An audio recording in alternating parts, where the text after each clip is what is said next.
बिना पैराशूट के 33,000 फुट की ऊंचाई से गिरकर आज तक कोई जिंदा नहीं बच पाया, लेकिन इस दिन का नाम Guinness book of world record में कहा गया। दुनिया ने कहा कि वो सबसे खुशकिस्मत है, लेकिन उसने कहा कि मैं सबसे ज्यादा बदनसीब। जानिए ऐसा क्यों है। अगर हवा में कोई प्लेन क्रैश हो जाए और वो भी 33,000 फीट की ऊंचाई पर, तब क्या होगा? क्या किसी का बचना संभव भी है? आपको लगेगा कि यह सवाल ही गलत है।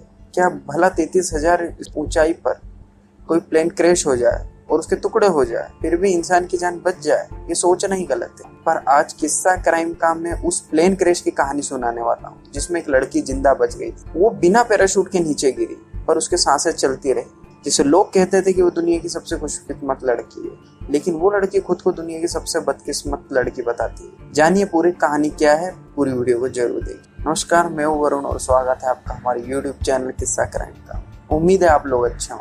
तारीख थी 26 जनवरी साल 1972। एक एरोप्लेन से स्वीडन के स्टॉकहोम से सर्बिया के बेलग्रेड के बीच उड़ान भरी थी। इस फ्लाइट का नाम था जेट फ्लाइट 367। उड़ान भरने के करीब 46 मिनट बीत जाते हैं और फ्लाइट में कुल 28 यात्री सवार थे। उस समय तक सब कुछ ठीक चल रहा था। फ्लाइट उस समय करीब 33,000 फीट की ऊंचाई पर थी। एक एयर होस्टेस खाने के सामान की ट्राली लेकर पैसेंजर को देने आ रही थी। तभी फ्लाइट के लगेज कंपार्टमेंट में एक जोरदार धमाका होता है। धमाका इतना तेज था कि हवा में ही प्लेन के 3 टुकड़े हो जाते हैं। प्लेन में आग लग जाती है और तेजी से फ्लाइट पूरे मलबे में तब्दील हो जाती है। इस धमाके के साथ प्लेन के टुकड़े नीचे गिर जाते हैं। जहां ये टुकड़े गिरे वो जगह थी चेकोस्लोवाकिया के एक गांव के पास, जहां बर्फ की मोटी चादर फैली हुई थी। उसी बर्फ के ढेर में प्लेन का मलबा गिर जाता है। जब यह हादसा होता है तो वहां से कुछ दूर पर रहने वाले गांव वाले उसे देख लेते हैं। उसमें से एक व्यक्ति का नाम होता है ब्रूनो हॉक। जब वहां प्लेन का मलबा गिरा होता है तब वो जल ही रहा था। उस समय ब्रूनो वहां पर पहुंच जाते हैं। उस समय अचानक उनकी नजर एक जगह पर जाकर रुक जाती है। उन्हें यकीन नहीं होता, क्योंकि एक जगह कुछ हलचल हो रही थी। दर्द से कराने की आवाज भी आ रही थी। उस दर्द भरी आवाज का पीछा करते ब्रूनो वहां पहुंच जाते हैं और देखते हैं कि एक लड़की फंसी हुई है।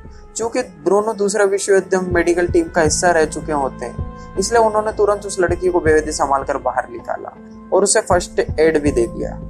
उस लड़की के दिमाग में काफी गहरी चोटें लगी हुई थी, पैरों की हड्डियां भी टूट गई थी और मांसपेशियां भी फट गई थी। अब जैसे ही उस लड़की को फर्स्ट एड मिलता है, वो लड़की बेहोश हो जाकर कोमा में चली जाती है। करीब 2 हफ्ते बाद उसे होश आता है। वो 23 साल की लड़की थी, वेस्ना वुलोवी, सर्बिया के बेलग्रेड में रहने वाली वेस्ना वुलोवी। इस फ्लाइट क्रैश में एकमात्र जिंदा बची लड़की थी, जो 33,000 स्क्वायर फुट की ऊंचाई से बिना पैराशूट के साथ नीचे गिरी और जिंदा भी बच गई। ये खबर पूरी दुनिया के लिए किसी चमत्कार से कम नहीं थी, क्योंकि इस बात पर भी भरोसा कर पाना बिल्कुल मुश्किल था।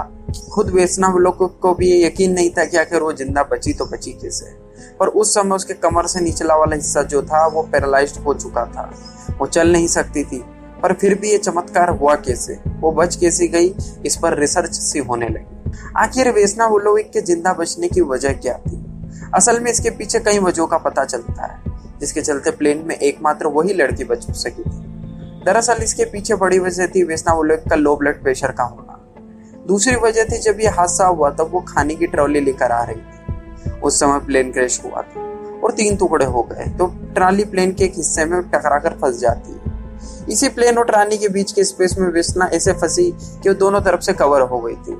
तीसरी वजह थी प्लेन क्रैश होने के बाद बर्फ की मोटी चादर पर गिरना, क्योंकि जब वो 33,000 फुट की ऊंचाई से नीचे गिरी तो बर्फ से टकराने की वजह से काफी हद तक क्रिया प्रतिक्रिया जैसा रिएक्शन नहीं होता है।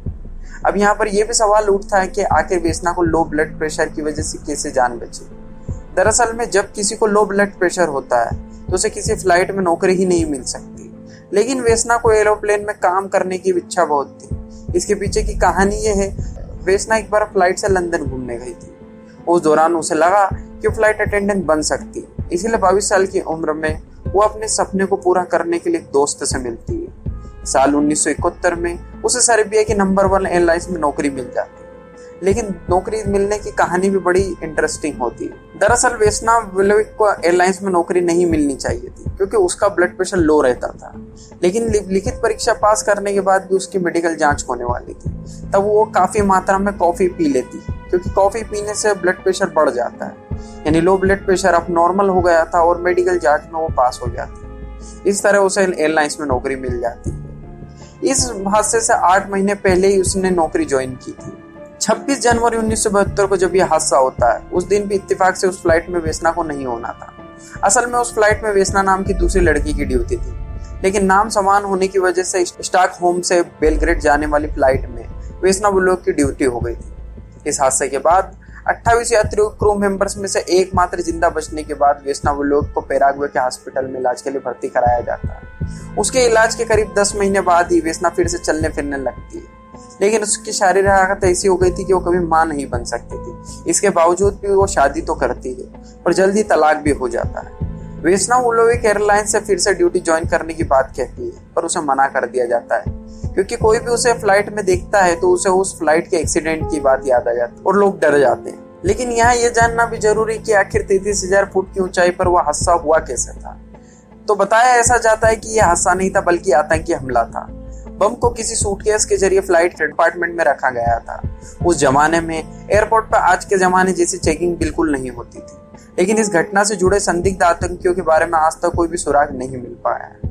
लेकिन इस हादसे के कई साल बाद साल 2002 में एक इंटरव्यू के दौरान वेसना ने बताया था कि मेरे सहयोगी को लग ही रहा था कि कुछ ना कुछ गलत होने वाला है, क्योंकि पायलट ने इस उड़ान से पहले 24 घंटे तक खुद को होटल के कमरे में बंद करके रखा था। वो अपने कमरे से बाहर भी नहीं आना चाहते थे। इसके अलावा जब वेसना का हॉस्पिटल में इलाज चल रहा था, तब वहाँ आसपास इतनी सुरक्षा व्यवस्था कड़ी कर दी गई थी ताकि कोई एकमात्र जिंदा बची लड़की पर अटैक न कर सके। 33,000 फुट की ऊंचाई से बिना पैराशूट जमीन पर जिंदा आने की वजह से Guinness book of world record में भी साल 1985 में नाम दर्ज हो जाता है। आज भी ये रिकॉर्ड नहीं टूट पाया है और शायद ही ये रिकॉर्ड कभी टूट भी सकेगा। तो ये थी कहानी वेसना बुलोक की। उम्मीद है आपको कहानी पसंद आई होगी। ऐसी और कहानियों के लिए हमारे चैनल किस्सा क्राइम को सब्सक्राइब जरूर करें, इस वीडियो को लाइक जरूर करें और अपने दोस्तों के साथ शेयर करें। धन्यवाद।